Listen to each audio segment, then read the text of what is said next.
¿Cómo llegaste a ser tú? Hablemos de nuestro camino, el que hemos construido con avances y retrocesos. Juntos, trataremos de explicar cosas que mucha gente no conoce sobre nuestro mundo. Conoceremos mitos, nos reiremos de tabús. Bienvenidos a Together, por Milton Montoya, una crónica de los cambios vividos por lesbianas, gays, trans y bisexuales en el siglo XXI. Porque Together somos más perros.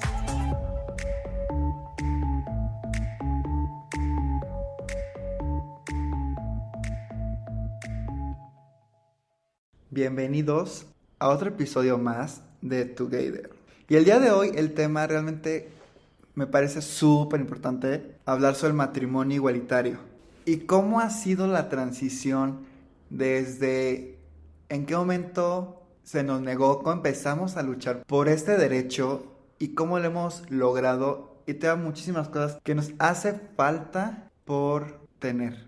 Y es que, desde que la ley de matrimonio igualitario fue aprobada en México, que hay muchas historias de cómo fue que lo pudimos conseguir. Y hoy parece algo obvio, pero hace 10 años cuando se lanzó la campaña, pues parecía algo súper imposible, parecía una locura. Y es que una de las primeras cosas que se preguntan en cualquier charla o un debate es ¿por qué el matrimonio?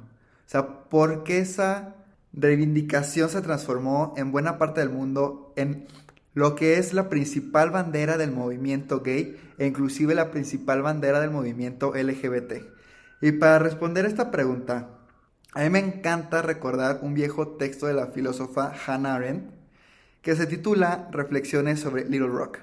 Partiendo de una imagen publicada en los diarios de la época que mostraba a una niña negra saliendo de la escuela perseguida por una turba de niños blancos y protegida por un amigo blanco de su padre, Arendt analiza la repercusión de la decisión de la Corte Suprema de Estados Unidos que acabó con la segregación entre blancos y negros en las escuelas y aún reconociendo su importancia y obvia justicia, la considera una manera equivocada de enfrentar el racismo. ¿Por qué? Porque la decisión acaba con la segregación por la fuerza, pero los niños y las niñas de color que comenzaban a integrarse a escuelas que antes eran parte únicamente para blancos sufrían más violencia y humillaciones. ¿Por qué? Pues porque están educando en un territorio enemigo, rechazados por los demás alumnos y sus familias. El caso de los 9 de Little Rock, que da lugar al título de este artículo, muestra la dimensión de este conflicto. El 24 de septiembre de 1957, el presidente Eisenhower tuvo que enviar tropas a esa ciudad, que es capital de Arkansas, para escoltar a 9 estudiantes negros y que pudieran entrar al Central High School, donde deberían estudiar junto a otros 1,900 alumnos blancos, cuyas familias rechazaban su ingreso. Una niña negra había sido linchada por un grupo de blancos por tratar de entrar a la escuela. Y entre insultos e intentos de agresión, los niños fueron escoltados por guardaespaldas y el colegio fue rodeado por 1,000 soldados para que pudieran entrar por primera vez. Arendt señala que una encuesta de otro estado, en Virginia, revelaba que el 92% se oponía a la integración escolar y el 65% estaba dispuesto a renunciar a la escuela pública para evitarla. Y la primera pregunta que ella se hizo fue, ¿qué haría ella si fuese una madre negra? En ninguna circunstancia expondría a su hijo a condiciones que darían la impresión de querer forzar su entrada en un grupo en el que no era deseado. Si ella fuese una madre negra del sur, sentiría que la decisión de la Corte Suprema, involuntaria pero inevitablemente, colocó a su hijo en una posición más humillante que aquella en la que se encontraban antes. El error para esta filósofa fue la reivindicación elegida para ganarle la batalla al racismo. La prioridad, dice, debería haber sido otra, el matrimonio. Y expliquemos el contexto. Hasta el fallo de Loving Beach, Virginia, dictado el 12 de junio de 1967 por la Corte Suprema de Estados Unidos, en 16 estados norteamericanos, era ilegal que una persona de piel negra se casara con otra de piel blanca. Apenas 7 estados nunca lo habían prohibido: Minnesota, Wisconsin, Nueva York, Connecticut, Vermont, New Hampshire y Nueva Jersey. Y los primeros en permitirlo fue Pensilvania en 1780 y Massachusetts en 1843. El resto pues fue cayendo como un dominó, hasta aquellos últimos 16 a los que la corte tuvo que darles ese empujón final. Como sucede ahora en distintas partes del mundo con el matrimonio gay, el matrimonio entre negros y blancos era considerado antinatural e inmoral, y su prohibición pues, era justificada también con fundamentos religiosos, como lo prueba el siguiente fragmento de una sentencia que avaló la prohibición citado por una jueza en el histórico fallo que autorizó por primera vez un matrimonio civil entre dos hombres en México del 2010. Y cito: Dios Todopoderoso creó las razas blanca, negra, amarilla, malaya y roja, y las colocó en continentes separados.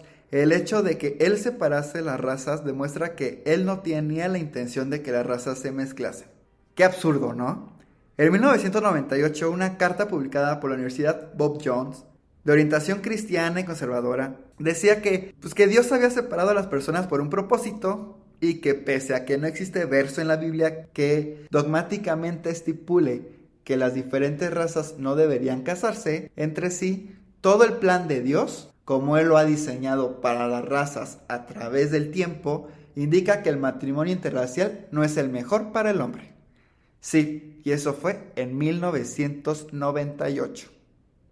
Y la lista de estados norteamericanos que nunca prohibieron el matrimonio interracial o estuvieron entre los primeros en abolirla, se asemeja a la de los pioneros en la legalización del matrimonio gay, como Massachusetts, primero en abolir la segregación matrimonial de los homosexuales y segundo en abolir a los negros. Según una encuesta de Gallup realizada en 2013, el 87% de los estadounidenses aprueba hoy los matrimonios entre personas negras y blancas, frente al apenas 4% que estaba de acuerdo en 1958. Un dato que habría que tener en cuenta cada vez que algún político demagógico de América Latina asegure que el matrimonio igualitario debería resolverse mediante un plebiscito. Y es que, los derechos humanos de las minorías no se plebiscitan y la historia da lecciones sobre cómo serán recordados quienes se oponen a ello. Los alumnos de las escuelas del futuro leerán en clase de historia la carta de la hora Papo Bergoglio, llamando a la guerra santa contra el matrimonio igualitario en Argentina, y sentirán lo mismo que hoy sentimos al leer un panfleto del Ku Klux Klan sobre los negros. Arena escribió Reflexiones sobre Little Rock en 1958, casi 10 años antes de Louisville, Virginia, cuando los derechos matrimoniales de los negros eran tan cuestionados como lo son hoy de los homosexuales. Sostenía que acabar con la prohibición del matrimonio interracial debería ser la prioridad de la lucha contra la segregación racial en Estados Unidos. Ahora, un caso que me fascina, que es el caso de Argentina. Cuando la Federación Argentina decidió lanzar en 2007 una campaña nacional por el matrimonio igualitario, lo hizo no solo por la importancia de los derechos materiales para que el matrimonio reconoce, que sin duda son súper importantes para miles de personas, sino fundamentalmente porque el debate social que traería la posibilidad de ruptura de la exclusividad heterosexual del matrimonio era fundamental para derrotar la hegemonía del discurso homófobo. Lo que se puso sobre la mesa no era solo una disputa por el derecho de casarnos, sino la oportunidad de producir un cambio radical en la percepción social sobre ser gay y otras diversidades de índole sexual. Es un cambio cultural que también cambiaría, como consecuencia, las relaciones sociales que nos colocaban en un lugar parecido al de esos 9 niños de Little Rock. Nuestros matrimonios son, hoy por hoy, una fiesta a la que van todos. En ese sentido, el debate de la ley creo que es más importante que la ley, y la estrategia política y comunicacional de la Federación realmente sirvió para que así fuera.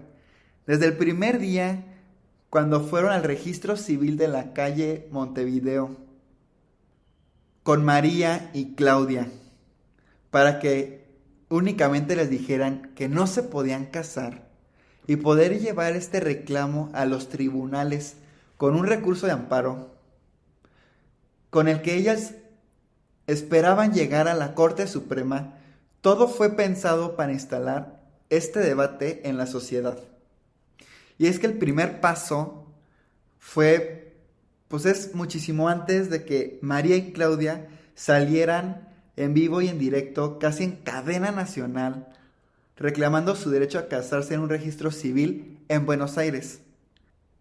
Y antes ellos pasaron meses estudiando, elaborando estrategias, organizándolos, estudiando cómo había sido el debate en otros países, clasificaron argumentos en contra y se prepararon respuestas claras, concisas y didácticas a cada una, y se armó una guía de preguntas y respuestas. Se entrenaron realmente para el debate. Y cuando el debate realmente se instaló en la agenda pública, pues pasó lo que tenía que pasar. Y es que mientras todo esto sucede, miles de gays y de lesbianas de todas las edades y clases sociales pues salían del closet con sus familias, con sus vecinos, compañeros de trabajo, de escuela, inclusive con todo el país, yendo a defender esta ley en televisión.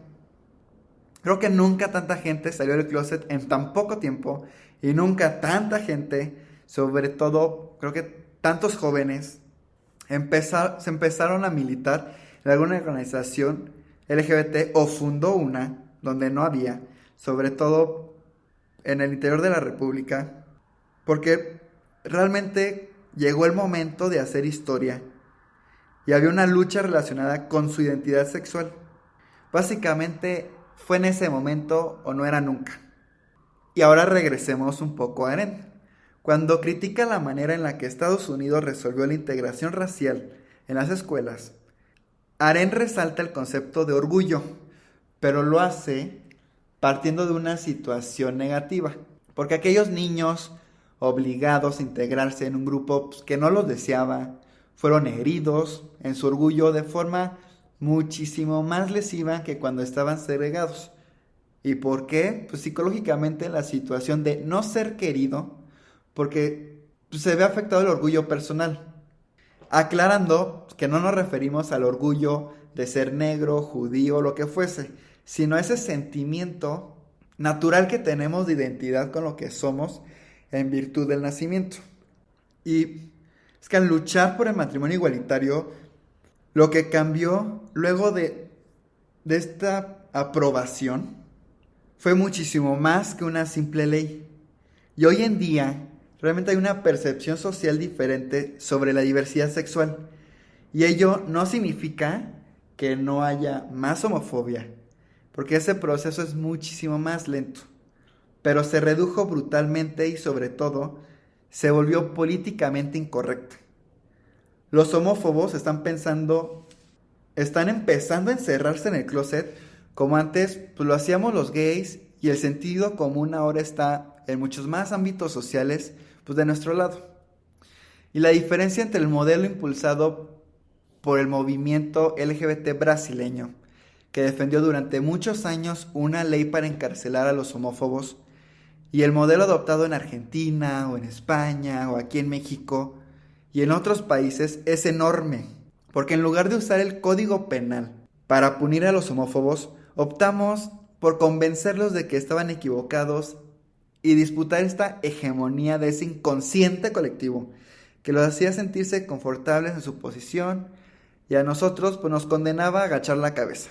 Y muchos de ellos ahora vienen a nuestra fiesta de matrimonio porque se convencieron de que estaban equivocados y bailan borrachos el carnaval con la tía y la abuela que años antes pues votaban por que no se diera este gran paso.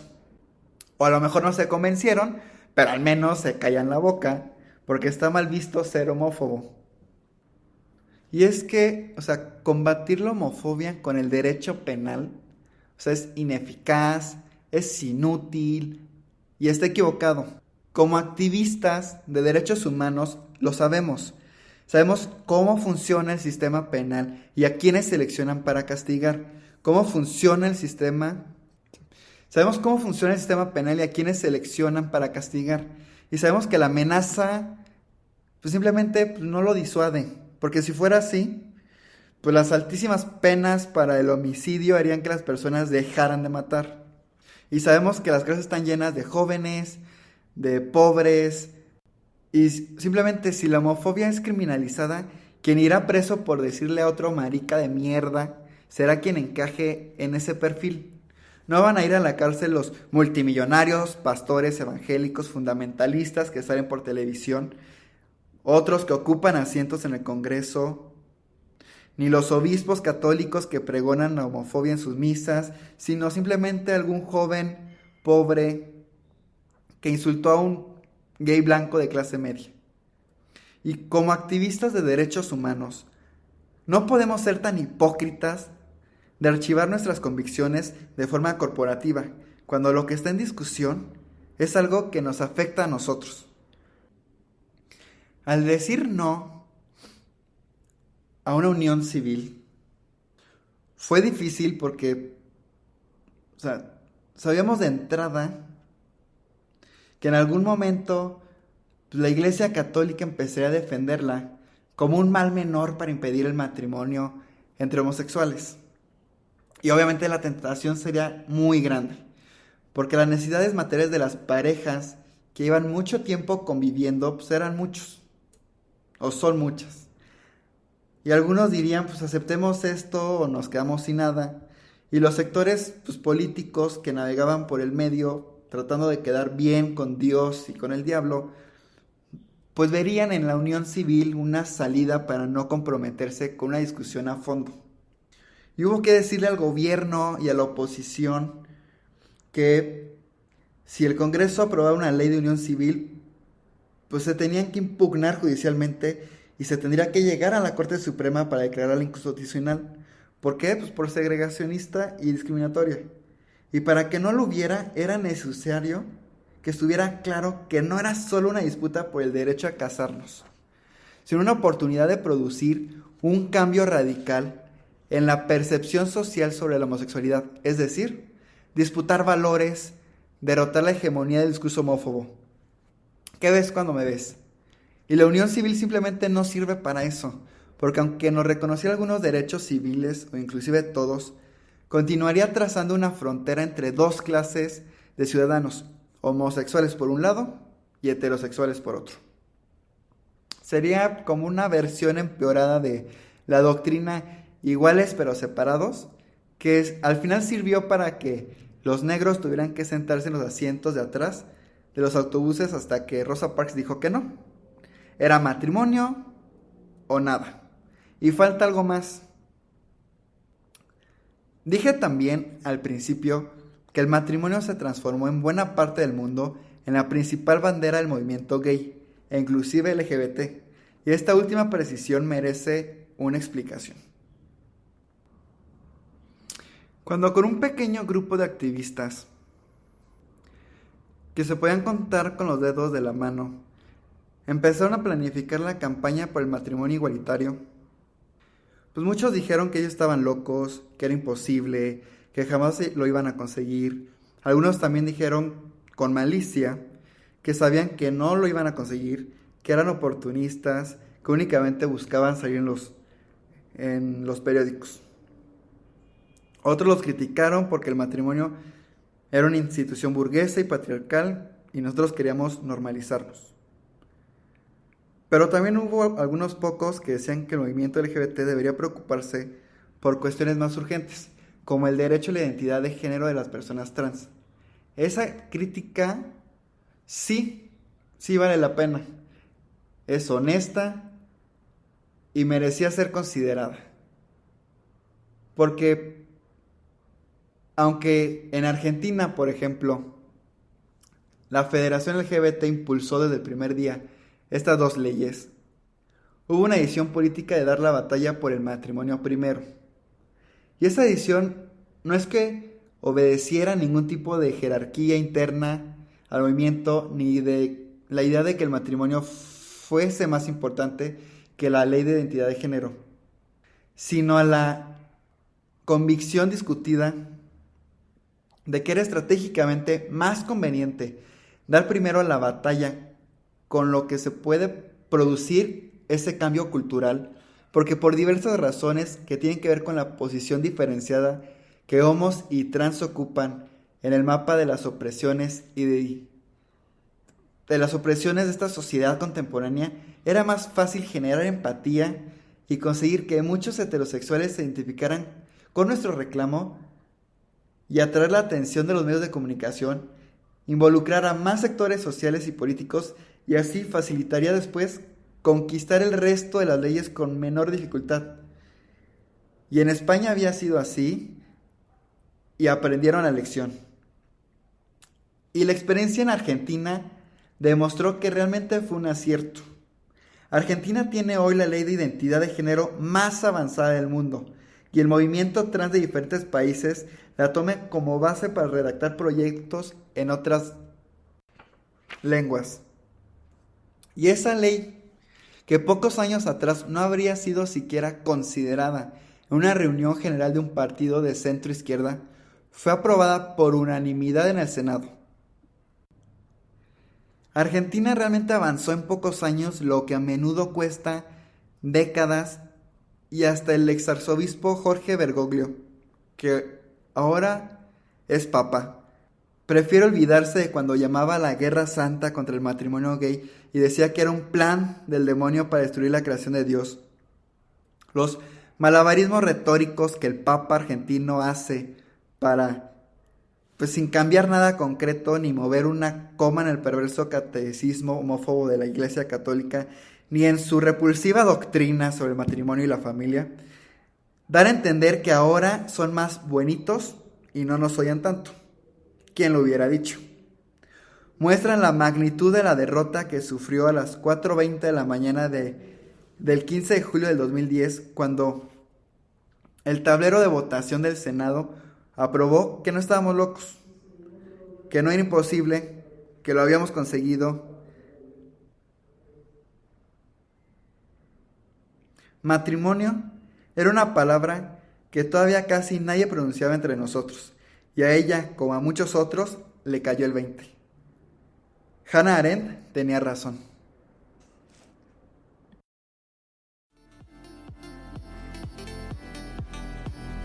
Gracias por escuchar Together, podcast hermano de Ponte Perra. No olvides suscribirte a Together y Ponte Perra en cualquiera de tus plataformas de podcast favorita. Síguenos en nuestras redes sociales, Facebook, Instagram y Twitter como Ponte Perra MX. Porque Together somos más perras.